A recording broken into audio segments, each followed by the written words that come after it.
We're now heading to West Palm Beach, Florida, where I-24 News senior U.S. correspondent Mike Wagenheim is at a voting station near Trump's headquarters. Good afternoon. I can't believe we've been talking about this election for so long, and now it's here. What is the atmosphere like down in Florida?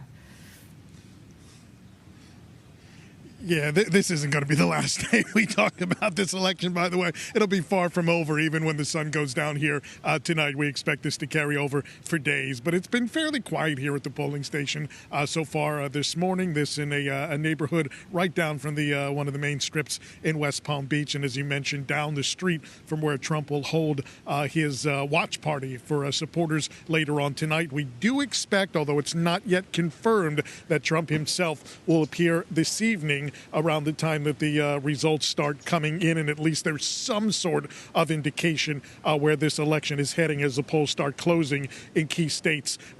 It's going to be an absolute nail-biter, as we expect right now. All of the major, not just major, all of the battleground states, period, all 7 of them are polling within the margin of error, which means essentially it's a statistical tie. There's no telling how this thing is going to go. One thing to watch for, though, one thing that'll be key, Democrats have spent an enormous amount of money on their get out the vote operation. It's a micro operation down to which door they need to knock on election day to make sure that those so-called low propensity voters, the ones that, I'm not sure if I'm going to go vote or not, they don't make up their mind till the last minute, to make sure that they knock on their door, they go get them. Republicans have kind of outsourced that operation to private entities, to various advocacy organizations that don't have that type of experience. That can make a major difference in those battleground, and not just states, but districts where the election will be won or lost on the margins here today. So right now, your guess is as good as mine. Anybody who says they know where this thing is going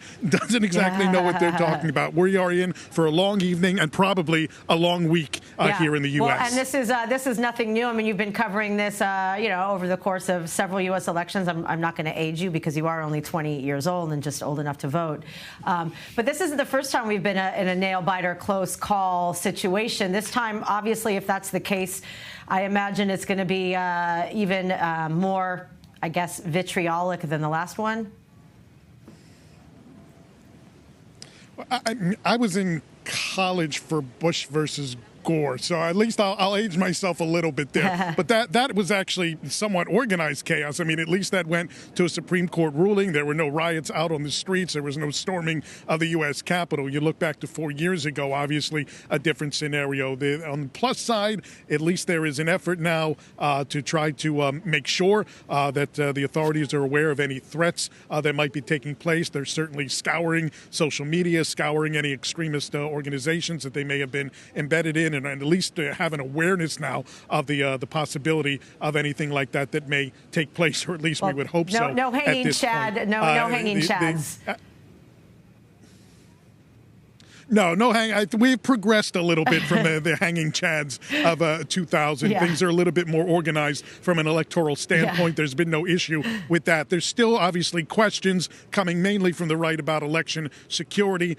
Most, though, both on the Democrat and Republican side, who actually work within the election industry at the polling stations themselves, within the various state bodies, say this is an election that is as secure as any. They have things under control from a security standpoint. Obviously, though, from certain sectors, those questions will still arise, but we got to keep everything within perspective here. Again, it's not going to come down to tonight. It'll come down to those probably challenge ballots and provisional ballots and those late counted ballots.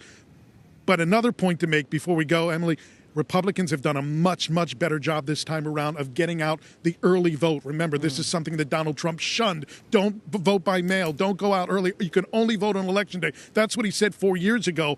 All the experts said that cost Republicans dearly. Republicans have changed their tune. They were for early voting this year. They were for mail-in voting. That should help, hopefully, to eliminate some of those questions here on Election Day and in the days to come, because a lot of those votes have already come in. They've been in for days and weeks, and hopefully we won't be counting election day or election night votes into the coming days, and hopefully it'll cut down on that timeline just a little bit.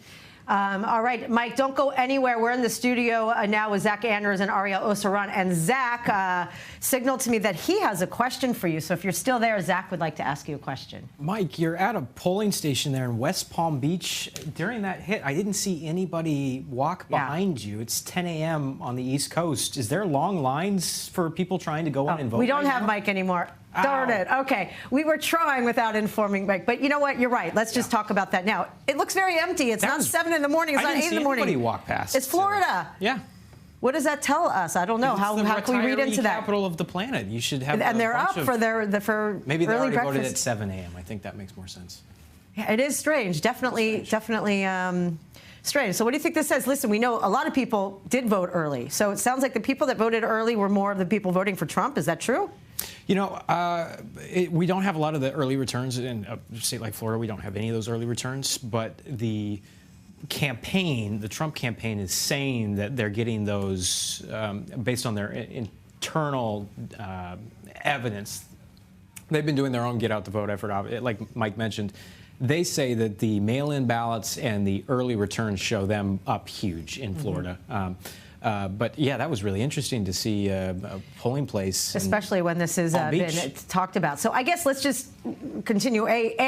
What from the standpoint of Israel, how impactful from the Middle East standpoint is a result of this election? Which direction it goes? Well, that I'm not sure the answer is the same if it's just Israel or the Middle East. And even in the Middle East, it doesn't view the results of these elections in unison. There are varying perspectives. For example, there's a lot of concern that basically the main focus of leaders here in the region, they want to see de-escalation. They want to see an end to regional wars. And they feel that if Harris wins the elections, it will be a continuation of the current Biden administration policy, which is supporting Israel's war in Gaza and in Lebanon.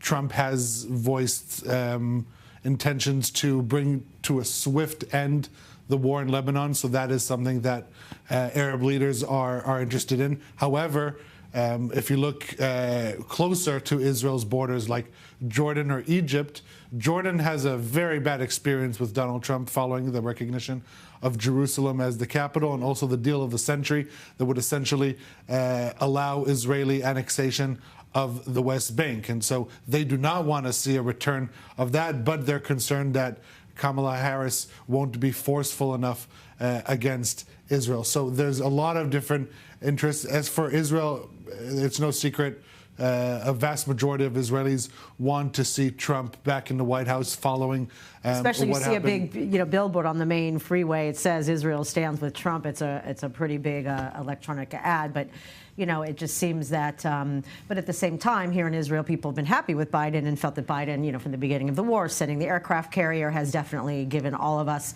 some sense of security.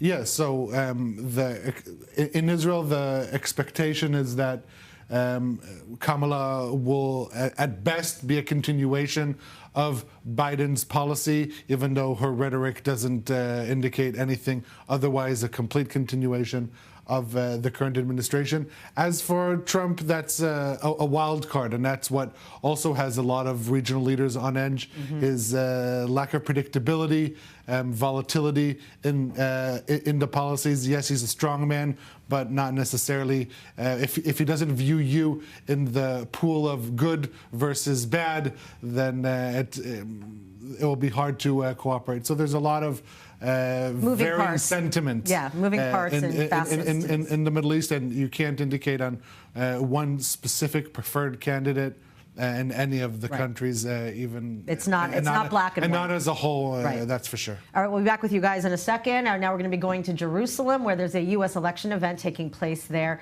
by a group called the American Hub Israel. I-24 News correspondent Nicole Zedek is there with more. Good evening, Nicole. What are people saying? Good evening, Emily. As everyone in the United States seems to be watching these U.S. elections, many people right here in Israel are watching them as well. I mean, there's an estimated 500,000 eligible American voters who live in Israel. And so this is a portion of the population that wants to make sure that their votes are still heard, even though they live in Israel and are voting in the United States. And so this event that we're talking about here in Jerusalem later in the evening, it's supposed to be a nonpartisan event, really just to educate people about the importance of possibly these swing states when it comes down to the crucial votes that will be coming in, and also just to talk about polling numbers in general. Now, there's no media coverage inside the event, but earlier in the day, I was speaking to some residents here in Jerusalem about exactly who they're hoping to see in the White House next. Take a listen to what some of the people on the streets of Jerusalem had to say. For Trump. Yeah. And why is that? Because he's good for the Jewish people and he's going to do good things for us. And I believe that he can make America better. I think for the Israeli people, Trump is better for us. I prefer Kamala Harris. Yeah. Why is that? She's more stable. I think I can trust her more than Trump. Who did you vote for? I keep that private. Who do you think would be better for the state of Israel? I think Trump will be. And what's one of the main causes that you voted for in this election? I voted, I'm a single issue voter. I voted for what I believe is good for Israel and for the Jewish people. Who did you vote for? Trump. Trump as well. Who did you vote for? Donald Trump. Okay, and why did you vote for Trump? Because he's the best. He supports his country. And is that the main issue that you were voting for, Israel? 100%. Who did you vote for? Donald Trump. It always comes down to the greater of two evils, right? So certainly the majority of the people that I spoke with on the streets indicated that they would like to see another Donald Trump presidency. And I will say that is in line with one of the most recent Hebrew media polls that polled Israeli citizens, most of them who are not eligible to vote, but roughly 66% of them said that they wanted to see Trump in the White House again. That's compared to 17% that wanted to see Kamala Harris. So there is a wide majority here in Israel that do want to see Trump again. But as you did hear, some of the people that I spoke to, even Israeli citizens, are still voting, would still vote for Kamala Harris if they got the chance. So I won't say it's a mixed bag, but you do hear different opinions on the streets. And it certainly seems like many people will be up watching the polls as the numbers do come in, because whatever does happen in the United States over the coming hours will certainly have an impact here in Israel as well. For sure. All right. Thank you very much. I-24 News correspondent Nicole Zedek.